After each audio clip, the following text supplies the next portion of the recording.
오신 여러분을 진심으로 환영하고 축복합니다. 기도하겠습니다. 고마우신 하나님 감사합니다.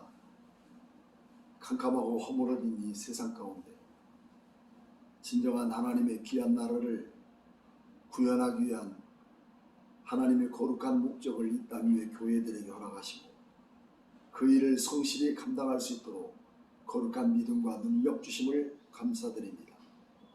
오늘부터 또 베드로후서의 말씀을 우리의 마음 가운데 심겨질 때 하나님의 놀라운 은혜와 축복으로 우리를 주관하여 주시옵시고 세상을 이겨나가고 또 교회 안에 악한 영들을 지배할 수 있는 성령의 능력과 역사를 우리에게 더하여 주시고 우리의 마음을 더욱 새롭게 하며 회복의 은혜를 더하여 주옵소서. 모든 말씀 감사함이 예수님 이름으로 기도하옵나이다. 아멘. 자, 오늘의 말씀은 베드로후서 1장 1절로 2절까지의 말씀을 갖고 말씀의 눈을 다시 떠보자 하는 말씀으로 베드로후서 서론의 말씀을 함께 나누고자 합니다. 요즘 시대는 베드로후서 같은 성경의 내용을 매력적으로 받아들이지 않기 때문에 교회들마다 이런 공동서신 또 내지는 베드로후서의 말씀을 잘 설교하지 않는 특징이 있습니다. 반면에 오직 믿음, 오직 은혜, 또 오직 성공적인 그런 폭발적인 내용이 들어있지 않기 때문이기도 합니다. 그렇지만 베드로 전후서를 선택한 이유가 있습니다.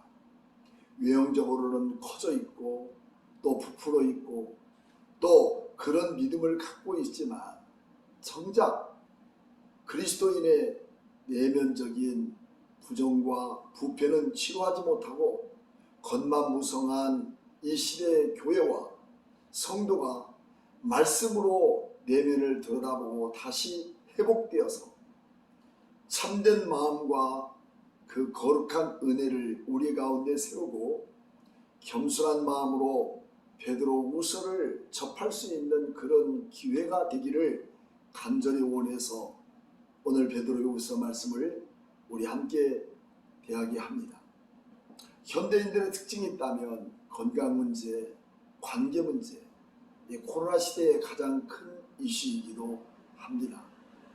교회 안에 어린아이들에게 과자나 또 내지는 간식을 주는 것을 요즘은 쉽게 보지 못합니다. 그 이유는 내 자녀들에게 그런 간식을 주지 마세요. 우리 아이들은 그런 간식 먹지 않습니다. 라고 직접 대고 전화로 그렇게 말씀하는 그런 엄마들도 있다는 것입니다. 그만큼 자식에 대한 건강, 가정에 대한 건강을 생각하는 부모들이 생겨지고 있다는 부분입니다. 여러분 참 가슴 아픈 일이 아니겠습니까? 물론 아이들의 건강 문제이기도 하지만 사람에 대한 불신과 또 이웃에 대한 사회적인 공공의 적이 되어버린 이 세상의 모습이 참 안타깝기 그지없는 것 아니겠습니까? 어쩌면 우리 사회가 득보다 또 실이 더 많은 사회, 그러면서도 또 내지는 처방이 없는 사회가 되어버린 것 아닙니까? 우리나라가 오래전부터 동방의 예지국이라고 표방할 수 있을 정도로 대단한 나라였습니다. 국가적으로, 사회적으로, 교회 공동체 안에도 이미 무너져버린 관계, 어떻게 하면 이 관계의 문제를 회복할까요? 야고보서, 베드로 전후서, 요한 1, 2, 3서, 유다서 이 7개의 서신들을 우리는 공동서신이라고 그렇게 말합니다. 이 서신은 이 바울 서신과의 특정적인 그런 교회에 보내는 서신과 달리 예루살렘의 거점으로 사역했던 사도들의 목소리를 한 목소리로 기록한 서신입니다. 이 공동서신은 이 세상에 분포된 모든 교회들에게, 공동체들에게 보내지는 서신이기도 합니다. 특히 베드로 전서는 교회가 마치 세상 속에 부름받은 것 같이 노아의 방주가 40일간 홍수를 뚫고 아라랏산에 머문 것처럼 이 세상에 순례자로 보냄받은 교회와 성도들은 하나님의 진노를 받을 수밖에 없었던 노아 시대 같은 곳에서 성행되고 있는 추한 죄악을 벗어버릴 뿐만 아니라 십자가의 길 같은 고난이 다가온다 하더라도 그리스도의 선한 양심으로 제상 같은 공동체의 사명을 감당해야 했던 것입니다. 이것이 이 시대의 교회이며 성도가 해야 할 본분이고 그 사명이었다는 말씀이죠. 하지만 베드로후서는 교회 속의 세상이라고 부를 수 있습니다. 그만큼 베드로후서는 이미 교회 안에 들어와 버린 세상, 그 세상이 세속적이면서 강력하고 파괴적인 힘을 상대하고 있는 것이죠. 그것은 거짓 교사를 통하여 급속도로 번져가는 가르침은 마치 코로나처럼 독종의 바이러스와 부패되고 더러운 행위들이라는 그 고통스러운 증상을 나타내기 시작하게 됩니다. 그렇다면 이런 사회 속에서 그리스도인들이 어떻게 세상을 살아갈 것인가? 그것은 하나님의 성품을 닮아가는 길밖에 없다는 얘기입니다. 오늘 귀한 성도 여러분, 베드로후서를 통해서 교회 안에 세상이 또 감춰진 이 세상 속에서 우리 그리스도인들이 하나님의 성품을 닮아 많은 사람들의 그 영향력을 끼칠 수 있는 능력이 우리에게 주어지기를 원합니다. 성도들의 어려움 그 자체 속에 노출되어 있는 그 문제를 해결될 방법이 보이지 않게 될 때 성도들에게서는 가장 큰 문제로 내 삶에 침범하는 경우들이 있습니다. 그럴 때에 정말 예수 믿고 살아가는 우리 이것 말고 다른 방법이 또 없을까 하고서 생각하는 삶이 우리에게 주어지게 되는 거죠. 그 이유는 내가 예수 믿고 고난 받을 때 힘겹고 어려운 그 모든 일들을 통해서 내 생활이 지치고 피로감이 깊이 오게 될 때마다 그 틈새를 놓지 않고 마치 해법처럼 가져오게 하는 길을 보이게 하는 게 있습니다. 또 뿐만 아니라 하나님의 궁극적인 문제를 해결해 주는 분이지 외면하는 분은 아니야. 왜 그 문제를 풀지 못하고 빙빙 돌면서 평생을 힘겹게 살아? 라는 설득력 앞에 살아가는 성도들은 긴 고난을 겪는 그 터널 안에서 거기에서 무너지지 않을 사람이 없다는 것입니다. 바로 그것을 우리는 베드로전서 5장 8절 말씀에 그렇게 기록해 주고 있습니다. 근신하라 깨어라 너희 대적 마귀가 오는 사자같이 도로다니며 삼킬 자를 찾나니 너희는 믿음을 굳게 하여 그를 대적하라. 이는 세상에 있는 너희 형제들도 동일한 고난을 당하는 줄을 알미니라. 그렇습니다. 마귀의 계략을 이길 힘을 갖고 있지 못하는 우리 자신들에게는 정말 우리의 삶 속에서 믿음을 굳게 하는 일밖에 없다는 것입니다. 고난은 피하는 것이 아니라 고난 속에 하나님의 깊은 뜻이 있고 또 축복이 있음을 발견하는 길밖에 우리에게 없는 것이죠. 그래서 고난은 변장된 축복이라고 하지 않습니까? 고난은 그런 모든 사람들에게 고난을 죄악이라고 말합니다. 우리는 속지 말라고 그들은 말하고 있습니다. 고난은 벗어내 던지는 게 아닙니다. 고난 속에 담겨있는 하나님의 참된 진리를 발견하는 것만이 아름다운 성숙한 믿음으로 사는 사람들에게 참된 길이 보여지는 것 아니겠습니까? 베드로서의 첫 번째 인사는 이렇게 시작합니다. 1절 말씀 보면 예수 그리스도의 종이며 사도인 시몬 베드로는 우리 하나님과 구주 예수 그리스도를 힘입어 동일하게 보배로운 믿음을 우리와 함께 받는 자들에게 편지하노니, 이렇게 말씀하고 있습니다. 왜 베드로는 자신의 이름을 시몬 베드로라고 불렀을까요? 베드로는 예수님의 수제자인 그 자신이 친근한 이름인 시몬을 사용하고서 독자들에게 진정성을 나타내고자 하는 것이 학자들의 그런 표현이라고 그렇게 우리는 볼 수 있습니다. 하지만 더 큰 강조점은 예수 그리스도에게 있습니다.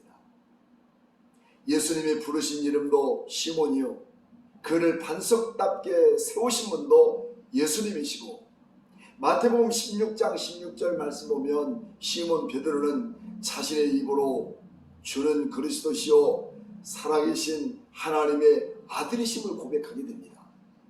또한 예수님도 거기에 대한 답변으로 바요나 시몬아 내가 복이 있도다 하시면서 너는 베드로라, 이 반석 위에 내 교회를 세우리니 음부의 권세가 이기지 못하리라고 이렇게 하셨습니다. 이처럼 베드로후서의 수신자와 기록된 장소 그 자체는 어딜까요?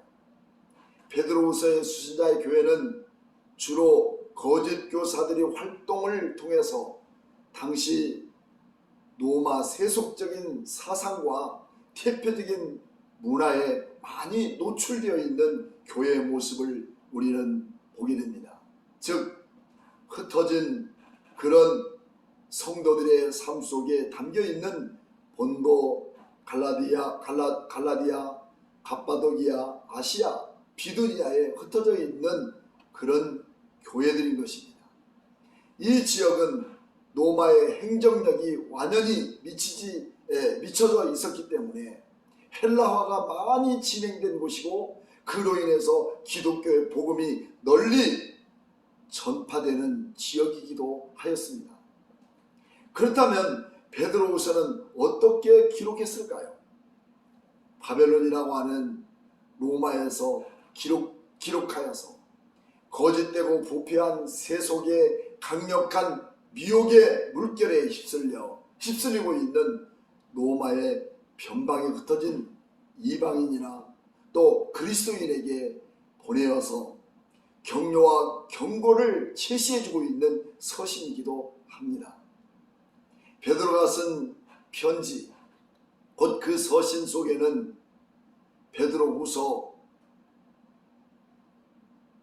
베드로가 쓴 첫 번째 서신은 베드로의 전서였다면, 베드로후서는 교회가 내면적으로 부딪히는 유혹과 탐욕, 방탕과 부패의 강력한 세속적인 영향력을 상대하는 바로 그런 말씀입니다. 그래서 그 당시에 거짓 교사들의 정체와 특징들이 담겨 있었죠. 2장에 보면 본격적으로 거짓 교사들의 활동이 나타났고, 3장에는 거짓된 가르침은 한마디로 세속적인 유혹으로 가고 있었습니다. 그들의 탐욕과 방탕 그리고 종말에 관한 거짓 가르침은 당시 로마의 화려하고 강력한 집단적 정치와 종교가 분리되지 않고 하나로 묶여있는 세속으로 그 뿌리를 깊이 받고 있었던 바로 그때였습니다.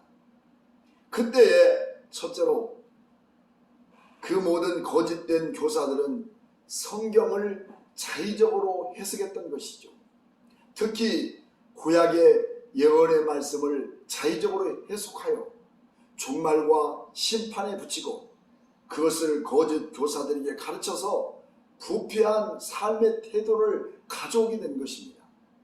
그래서 오늘 또 베드로후서 1장 20절 말씀을 우리가 함께 살펴보면, 먼저 알 것은 성경의 모든 예언은 사사로이 불 것이 아니니 예언은 언제든지 사람의 뜻으로 낸 것이 아니요 오직 성령의 감동하심을 받은 사람들이 하나님께 받아 말한 것이니라 라고 그렇게 짚어주고 있습니다. 둘째, 거짓 교사들의 특징은 영적 교만입니다. 성경의 권위나 사도들의 가르침을 멸시함으로 영적 권위를 무시하는 태도를 드러내는 것은 말하는 자들이 은혜로 구원받았다고는 하지만 보배로운 핏값을 주고 사신 예수 그리스도에 대한 그 자체를 부인하게 되었던 것입니다. 영적으로 교만한 그들은 하나님이 세우신 영적인 질서와 권위 자체를 무시하고 자기들이 함부로 남용하게 되었던 것이죠.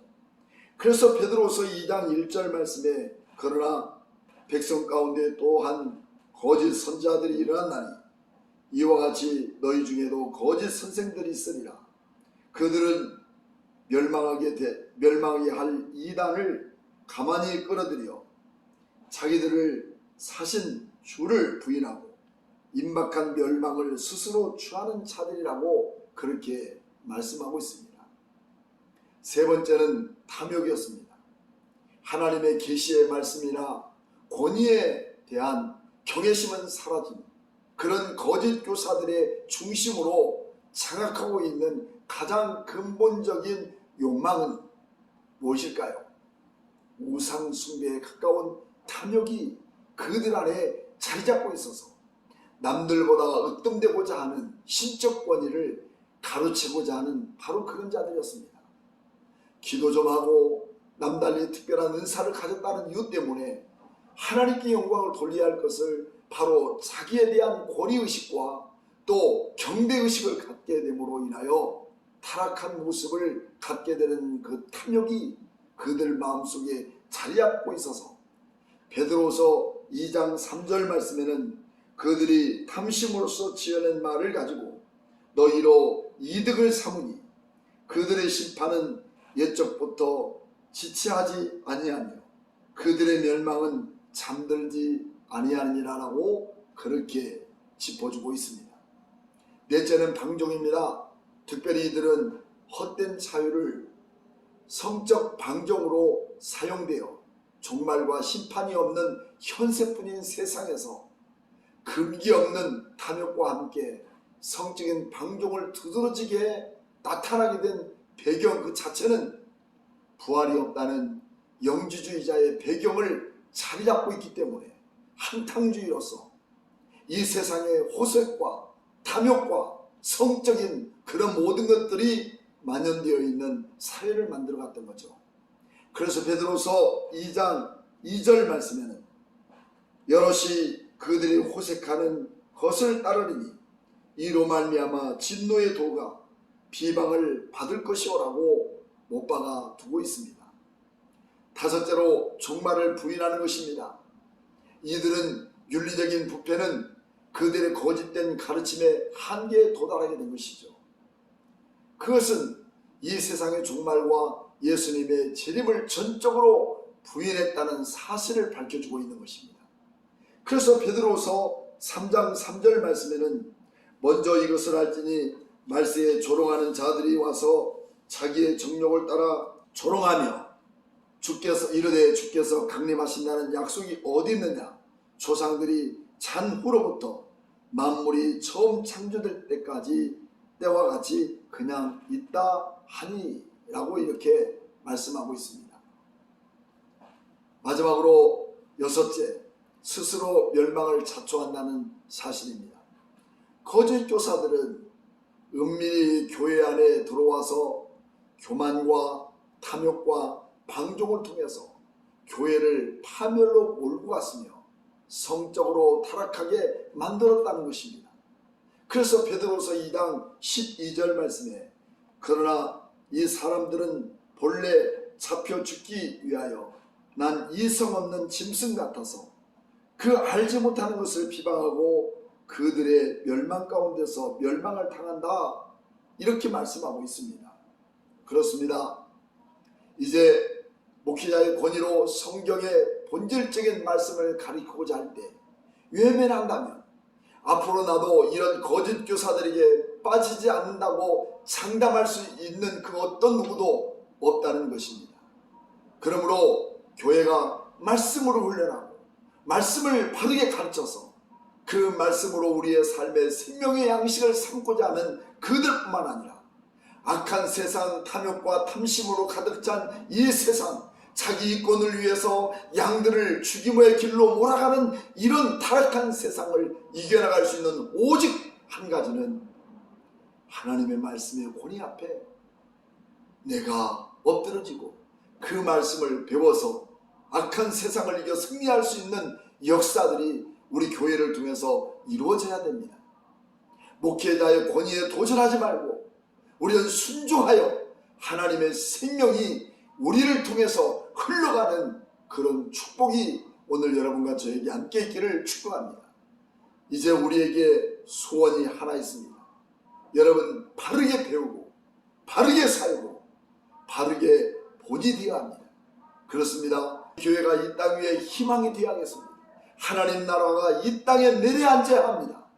그리고 이 자리에서 주님, 바로 이 자리에서 나를 사용해 주옵소서 함께 큰 소리로 외치며 기도하면서 이 세상을 이겨나가는 귀한 성도들과 우리 모든 성도들이 되기를 주님의 이름으로 축복합니다. 하나님 아버지, 감사합니다. 주의 그 은혜와 사랑 가운데 악하고 탐욕한 이 세상을 이겨나갈 수 있는 힘과 능력 우리 하나님께서 주셔서 악에 대하여 과감하게 하나님의 진리의 말씀 앞에 당당히 서게 도와주시옵시고, 주님, 악한 세력을 이겨나갈 수 있는 능력들을 더하여서 이 세대 가운데 주님의 영광을 드러낼 수 있는 능력이 우리에게 주어지게 하여 주옵소서. 지금은 교회 머리가 되신 예수 그리스도의 무한하신 은혜와 하나님 아버지의 그 큰 사랑하심과 성령님의 감동하심이 오늘 말씀으로 악한 세상을 이겨나가기를 원하는 성도들 머리 위에 지금부터 영원토록 함께 계실지어다.